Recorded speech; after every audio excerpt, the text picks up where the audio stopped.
Hi friends, host Eric here. I was talking with famous people. We're talking about this other dude who makes videos whose name I won't say, but who's been described by the assorted personages present as creepily positive.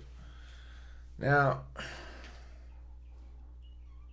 it makes me think about optimism and positivity in general. I consider myself pretty optimistic, pretty positive guy, but hopefully not creepily so. Or what the implication there is maybe is that he's displaying as highly optimistic because of some inner anguish that he is uh, vigorously denying or something. Um,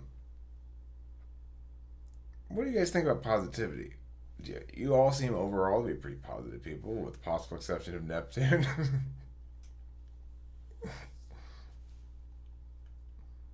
Yeah, but nobody is positive all the time. And if they appear to be, I don't trust that. Hmm. Well,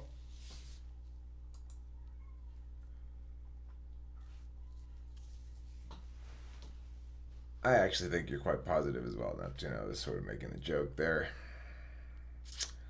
Um,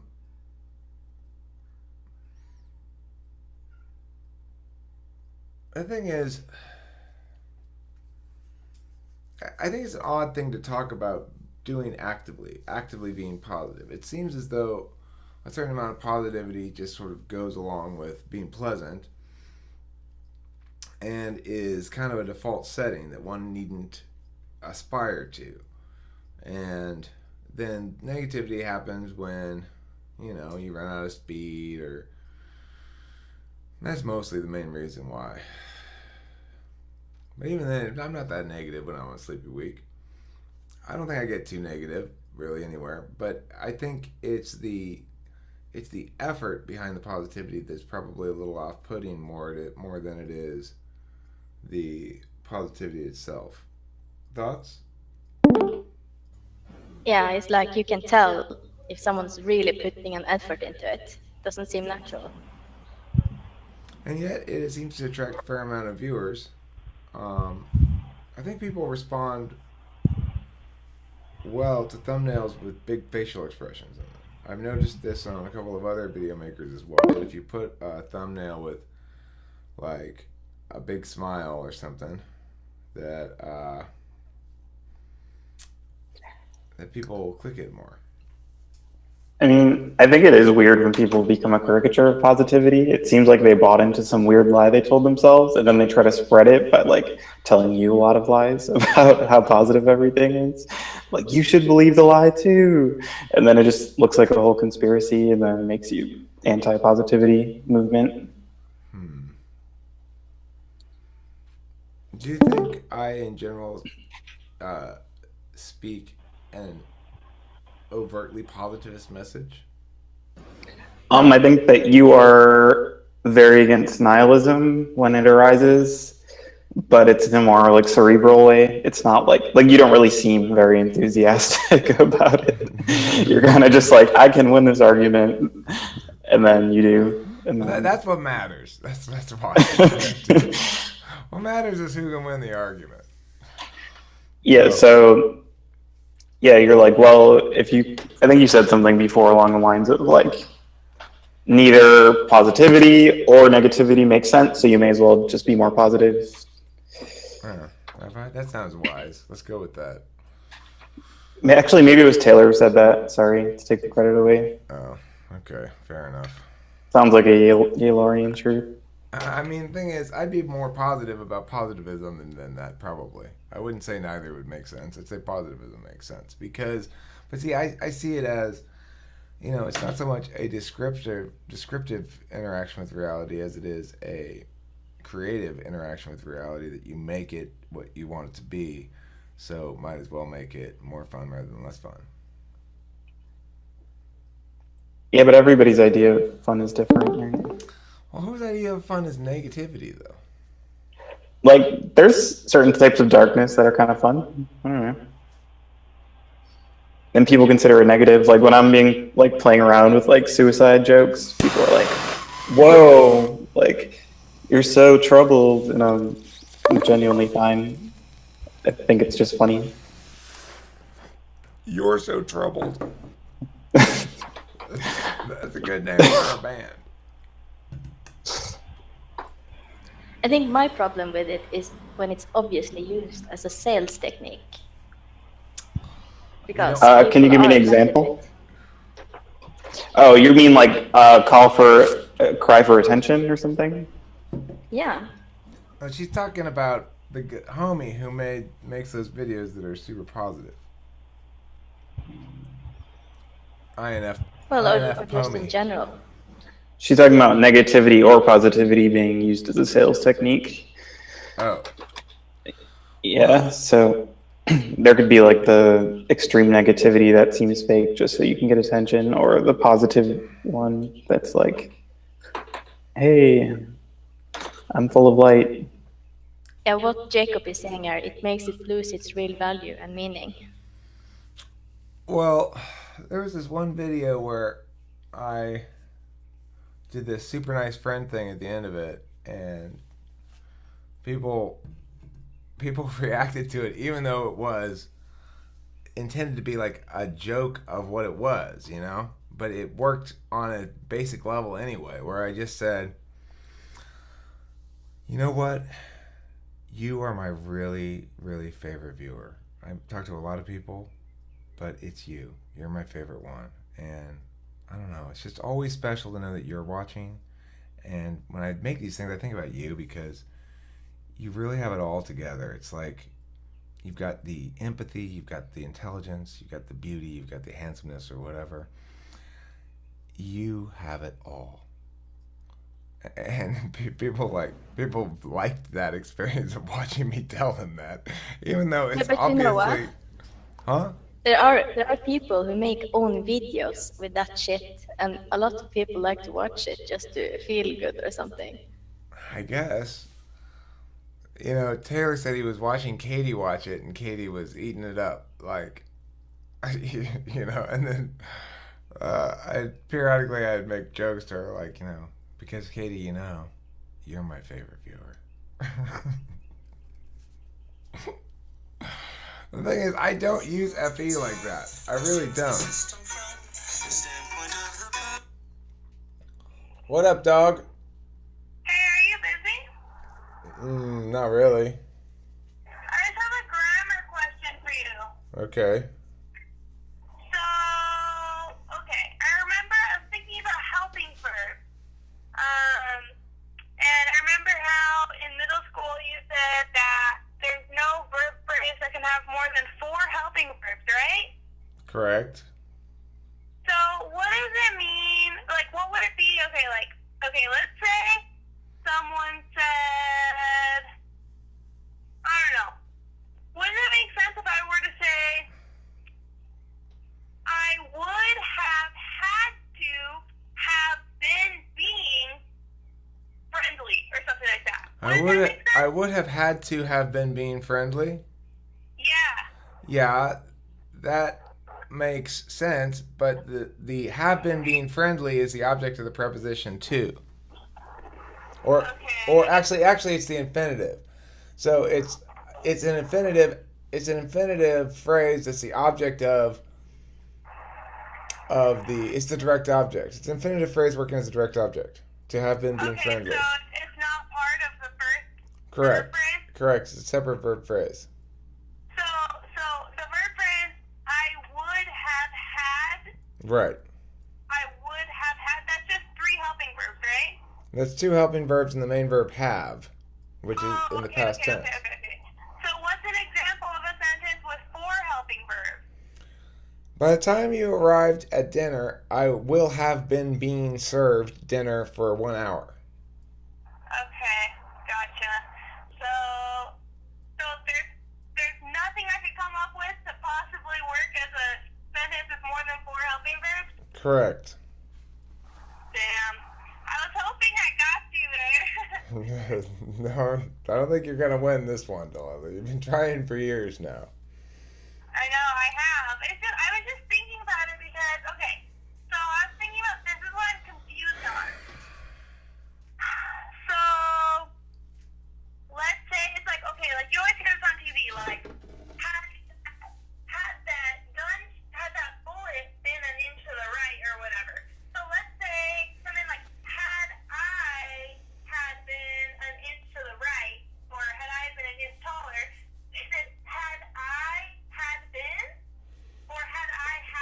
No, it's had I, it's just had it it's just had I been, and the reason it's had is because it's a subjunctive mood.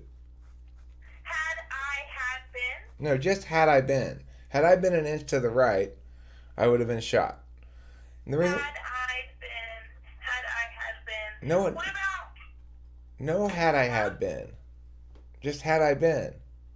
had I been? But then obviously I's the contraction, so I had. Yeah, it's had I been. Yeah, I know. But had I been just means had I had been. No, it doesn't mean that. It's not enough. There's no extra had in there. Had. No, but I think. It's not had I'd been. It's had I been. Oh, had I been. Oh, had I been. Not had I have been. Correct. Okay, so wait. What if it was if I had been? That would be if I had been, right? Right, which is the same thing as saying had I been. Okay.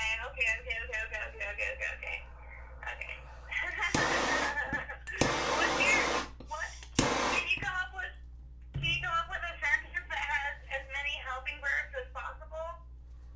Just the one I told you. It's got 4. No, I know, but like in the sentence total. So I think my sentence was pretty good. What did I say? I don't know, Delilah. I gotta go now, okay? I'm in the middle of a conversation with people on the internet. Okay, I just like thinking about this grammar stuff. Alright, I love you, baby. Love you too. Bye.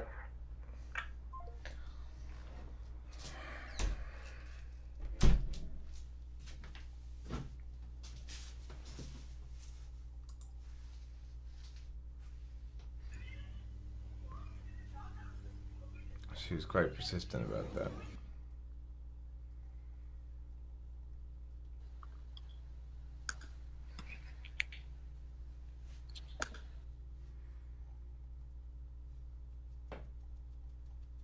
We have a new ENTP in the room. Mr. Oddball.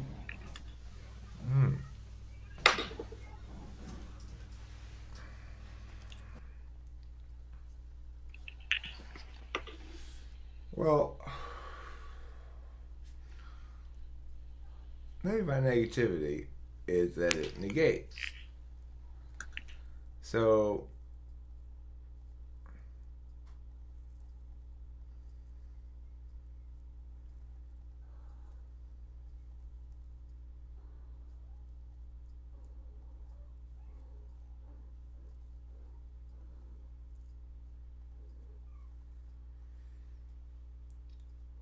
well, yeah, negativity negates. And ultimately, if you want to do shit, then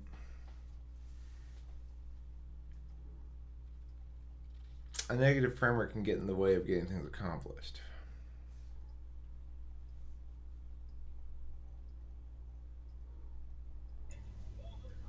That's true. But positivity as a tool, you can't trick yourself into being positive about something you otherwise wouldn't be. No, that's true. I can't trick myself much about anything these days. I used to trick myself a little bit more.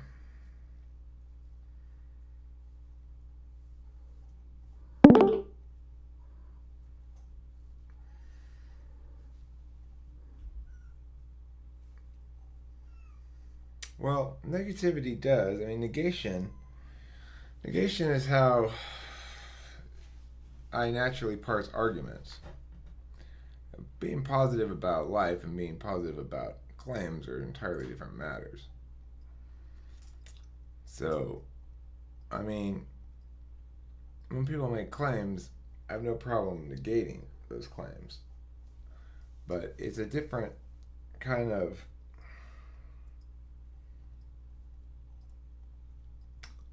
it's being negationary versus negative.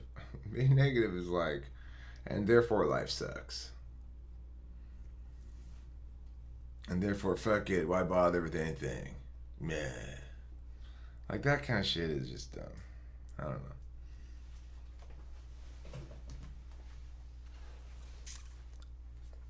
But yeah, I like negating shit. I negate shit every day. I wake up and start negating. When I first woke up yesterday morning or this morning, I had a angry at cops stretch. That sometimes happens. I'll wake up and I'll just be mad at cops. Why? I don't know. And I'll start thinking about how much I hate cops.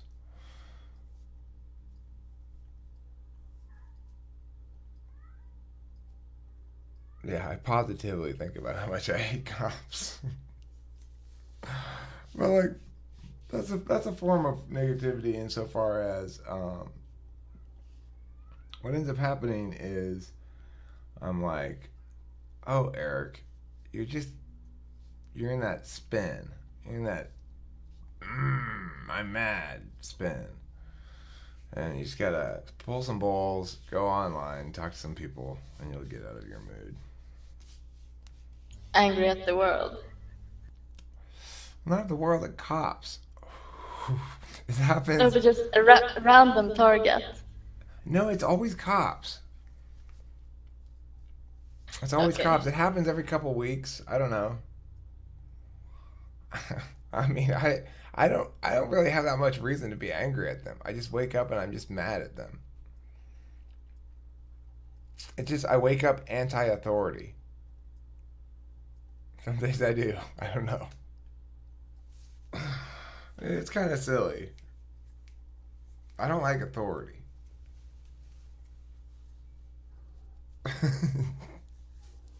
That's a good one, Neptune. I don't think cops shouldn't exist. I think they should be limited to, rights protection, enforcement of rights violations.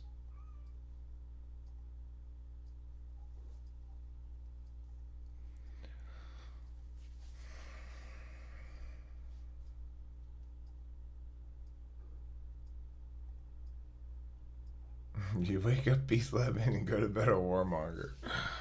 I'm probably more like the opposite.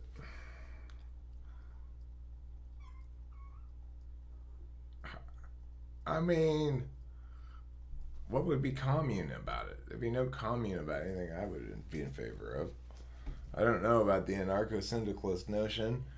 I do believe that government has its place. My perspective on what that place is fairly precisely defined and probably doesn't fit into any existing paradigm exactly, but is all well justified, TI wise.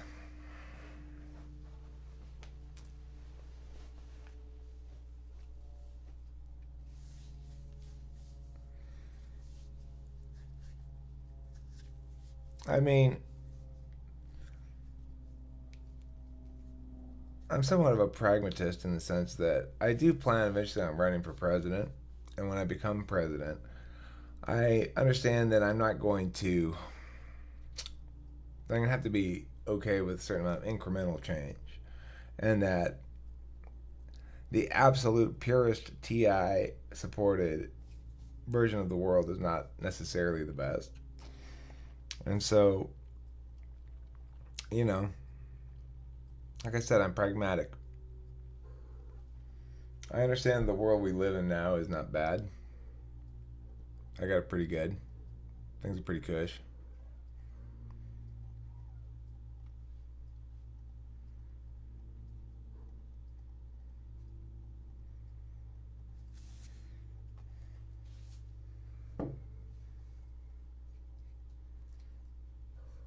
Like this weed. What? Pretty kush.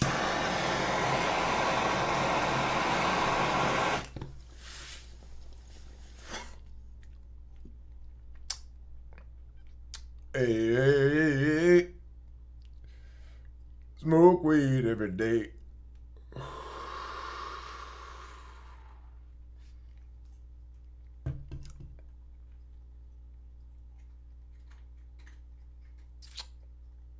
even sleepy week, when you pull a nice fat bong rip and you're chilling on the internet, thinking about going to Denny's pretty soon for lunch, you know, it's just not that bad. It's hard to be negative.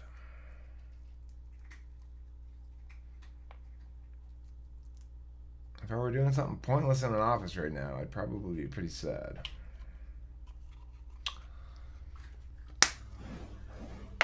Are you still recording? Oh, am I? I think so. Oh. And that brings us to an end of this episode of Talking with Famous People. Thank you for watching, and don't forget to eat plenty of cheese.